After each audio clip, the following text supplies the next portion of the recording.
আসসালামু আলাইকুম রহমতুল্লাহ। একজন স্বরাষ্ট্র উপদেষ্টা হয়েছেন।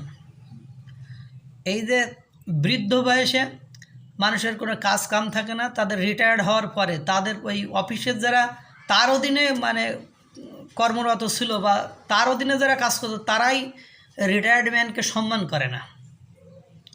ইনি যে রিটায়ার্ড ছিলেন সেখান থেকে নিয়ে এসে ওনাকে স্বরাষ্ট্র উপদেষ্টা করা হয়েছে। দেশের যে একটা অবস্থা, অস্থিতিশীল পরিবেশ, চারিদিকে খুন ডাকাতি রাহাজানি ছিনতাই লুটপাট হত্যা ধর্ষণ, এগুলো এই যে মুড়ির মতো টকবক করে ফুটতেছে বা মুড়ির মতো বেড়ে যাচ্ছে।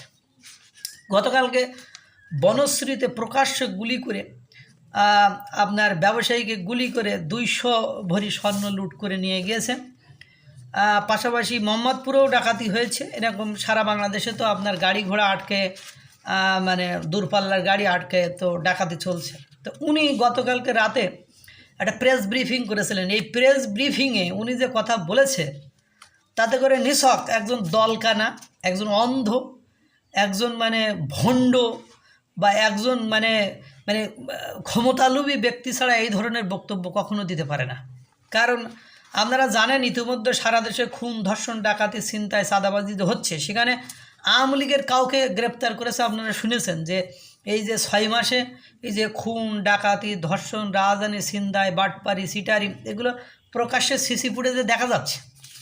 তো এগুলোর কারণে বা এই শহীদ মিনার ভাঙ্গা বা বিভিন্ন জায়গায় উৎসব বন্ধ করা, এইসব জায়গাগুলোতে আপনারা কি কখনো শুনেছেন যে একজন আওয়ামী লীগের বড় নেতা বা আওয়ামী লীগের ওই 14 গোষ্ঠীর কেউ আওয়ামী লীগ করতো, ছাত্রলীগ করতো, তারা এই অপকর্মে করে আটক হয়েছে?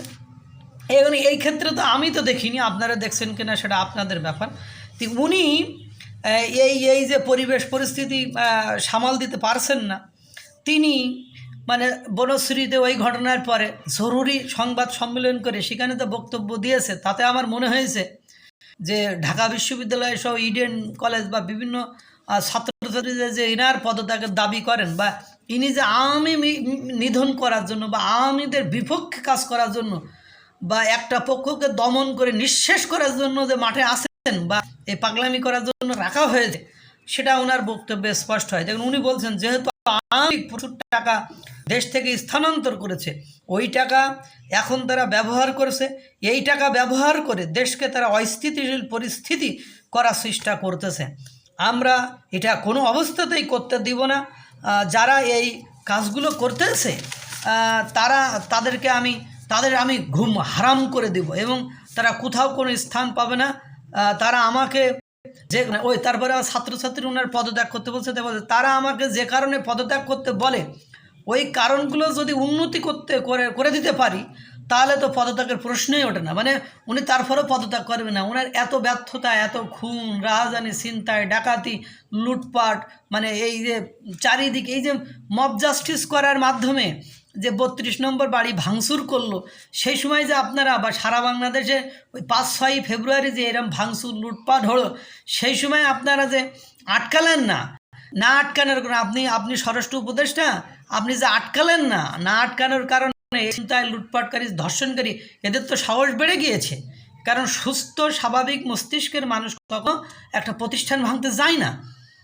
এখানে তারা যারা যায় তারা সন্ত্রাসী, যেমন রড কেটে নিয়ে যাচ্ছে, সেটা আবার ভিডিও করে দেখাচ্ছে, হ্যাঁ, যে ইট নিয়ে যাচ্ছে নিয়ে যাচ্ছে তা নিচে ঘরের দরজা জানালা পর্যন্ত নিয়ে যাচ্ছে, প্রকাশ্যে লুটপাট করে ভাতের হাঁড়ি টাড়ি সব কিছু নিয়ে যাচ্ছে। এগুলো সিসি ফুটেজে দেখা যায়। তখন আপনি বাধা দিলেন না। এখন এই সকল ছাত্রছাত্রীরা যারা তো কিছু করে না, তাদের তো এখন টাকা পেয়ে লোভ জমে গিয়েছে, তারা এখন এইসব কর্মকাণ্ডগুলো করতেছে।